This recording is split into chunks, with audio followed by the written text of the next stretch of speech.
आज जो हम लोग प्रॉब्लम डील करने जा रहे हैं वह आई ईरोडोप का सवाल है। क्वेश्चन का डिज़ाइन है कि अपने पास एक स्मॉल बॉडी है जिसको हमको इंक्लाइन प्लेन पे लॉन्च करना है। जो एंगल सेटअप किया गया है वो 15 डिग्री दिया है। अपना फ्रिक्शनल कोएफिशिएंट कैलकुलेट करना है इस सवाल में, और ये भी एक कंडीशन दिया है कि जो टाइम ऑफ एसेंट है, time of ascent equal to half of time of descent है। ठीक है, तो हम सबसे पहले क्या करते हैं, एक प्लेन बनाते हैं। मानिए कि हम एक प्लेन ड्रॉ करें।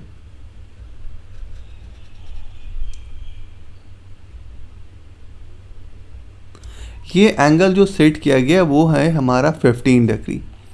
यहाँ पे एक ब्लॉक है जिसको ऊपर की तरफ आना है। ये यहाँ पे पहुँचा, जब ये चला यहाँ से तो ये u स्पीड से मूव किया।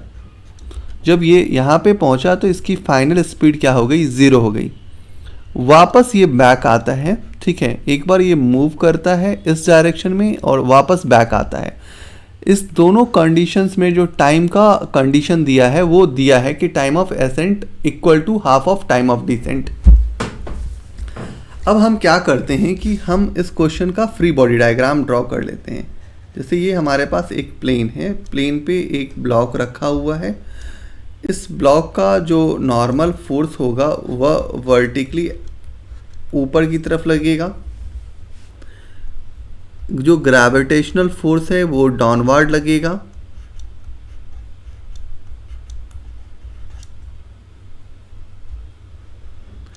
ये एंगल अल्फा बनेगा, तो इस m1g का एक कंपोनेंट बनेगा m1z cos अल्फा, और एक कंपोनेंट बनेगा m1z sin alpha. Certain block ऊपर की तरफ मूव कर रहा है तो फ्रिक्शन इस डायरेक्शन में एक्ट करेगा। दूसरी बार में हम जब ब्लॉक को क्या कर रहे हैं कि स्लाइड डाउन कर रहे हैं, तो नॉर्मल फोर्सेस इस डायरेक्शन में लगेगा। m1z, ये एंगल भी अल्फा ही होगा, तो m1z cos अल्फा,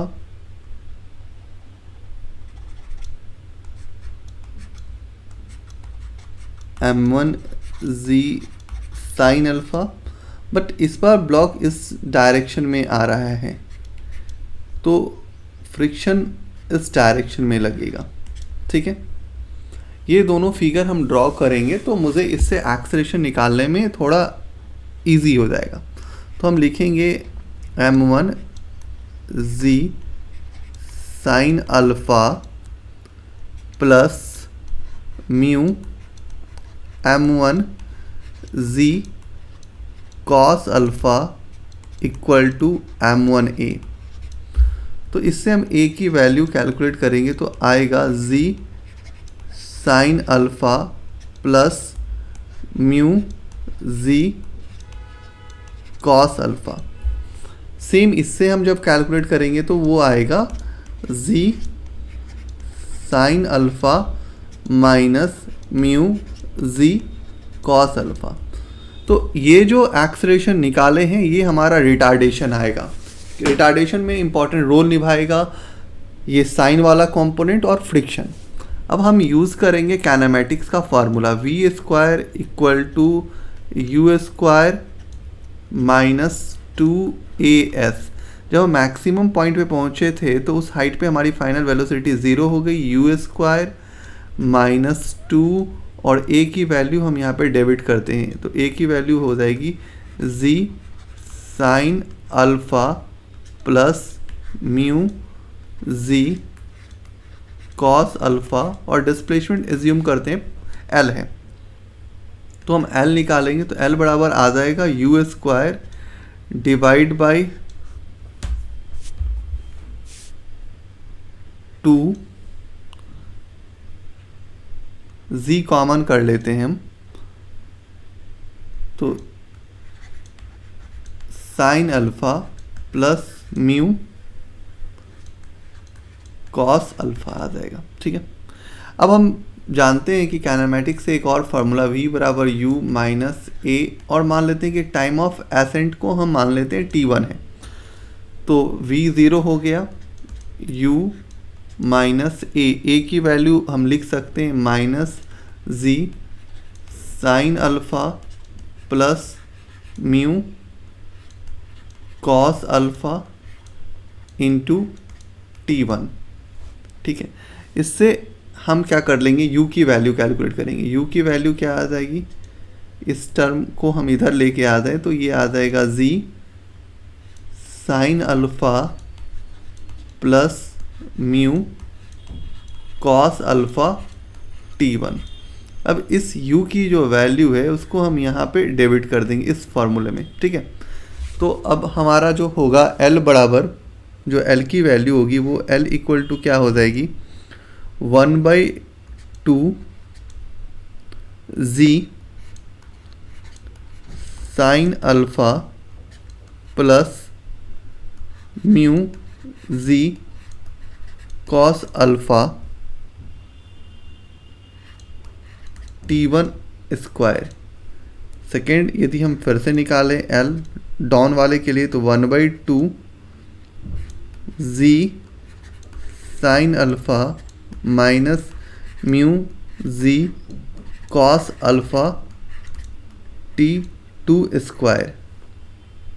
दो कंडीशन आ गया अपने पास। ठीक है, ये हमारा डाउन के लिए आया है और ये हमारा अप के लिए आया है। ठीक है, अब जब क्वेश्चन की डिज़ाइनिंग है तो क्वेश्चन की डिज़ाइनिंग पे थोड़ा काम कर लेते हैं। तो हम इससे t1 की वैल्यू कैलकुलेट कर लेते हैं। तो यहाँ से ही हम t1 स्क्वायर निकालते हैं, तो tn स्क्वायर क्या आ जाएगा, 2l divide by z sign alpha plus mu cos alpha. ठीक है, यदि हम यहाँ से t2 स्क्वायर निकाल लें तो क्या निकालेंगे, 2l divide by z sign alpha minus mu cos alpha. ठीक है, अब क्वेश्चन की डिज़ाइनिंग में हम चलते हैं, तो t1 square by t2 square equal to हम क्या लिखेंगे, दोनों को यदि डिवाइड करें तो कुछ चीज़ें तो कैंसिल हो जाएगा, तो बचेगा क्या, बचेगा sign alpha plus mu, plus नहीं बचेगा, आप ऊपर लेके जाओगे थोड़ा, उसमें आप टाइम वेस्ट करना, minus mu cos alpha divide by sine alpha plus mu cos alpha. ठीक है, ये कंडीशन आ गया आपका। अब हम इसी कंडीशंस को थोड़ा यहाँ पे डिज़ाइन करके लिखते हैं, इसी कंडीशंस को डिज़ाइन करते हैं। तो हमको पता है कि t1 बाई जो t2 है उसको हम लिख सकते हैं 1/eta टाइम्स। हम यहाँ से इस चीज़ को कंक्लूड कर रहे हैं। ठीक है, तो अभी हम क्या करेंगे, इसको थोड़ा ऐसे लिखेंगे, 1/eta square equal to sine alpha minus mu cos alpha divide by sine alpha plus mu cos alpha. G वाला टर्म अपना कैंसिल हो जाता है। ठीक है, हम इस दोनों इक्वेशन पे काम करके ये वाला कंडीशंस लाए हैं। ठीक है, अभी क्रॉस मल्टीप्लिकेशन कीजिए आप थोड़ा सा, तो आप क्या लिखोगे यहाँ से, sine alpha plus mu cos alpha equal to eta square sine alpha minus mu eta square cos alpha. अब आप एक टर्म ऐसा चाहोगे कि मतलब कि ये टर्म और ये टर्म एक साथ चला जाए, तो उसमें आप जितना टाइम लेना चाहते हो लो, मैं डायरेक्ट लिखता हूँ। तो मैं लिखूँगा mu cos alpha 1 plus eta square equal to eta square minus 1 into sine alpha, ठीक है। तो म्यू इक्वल टू हम लिखेंगे टैन अल्फ़ा, ऊपर लिखेंगे eta square minus 1 divide by eta square plus 1। अब सारी वैल्यू आप डालोगे तो म्यू की वैल्यू आप कैलकुलेट कर पाओगे। तो क्वेश्चन का डिज़ाइन जो है वो इस तरह से था कि ये एक थोड़ा सा इम्पॉर्टेंट पार्ट था। यदि ये लैंग्वेज आपको समझ में आ जाता और इस लैंग्वेजेस को यहाँ पे जा करके हम लोगों ने थोड़ा सा सेटिंग्स में चेंजेस किया है, तो इसको आप थोड़ा वर्क अराउंड काम कीजिए। और इस क्वेश्चन में जो फंडामेंटल काइनेमेटिक्स का जो हम ये फार्मूला यूज़ किए हैं, ये क्यों यूज़ करना पड़ा वो भी एक बार सोचिए। आप एक काम कर सकते थे, इसके इंटायर जर्नी का एवरेज निकाल करके भी ये सवाल डील कर सकते थे, बट हमने एक प्रोसेस यूज़ किया है। आप चाहो तो अनदर प्रोसेस यूज़ करके इस सवाल को डील करो। तो आज के लिए थैंक यू।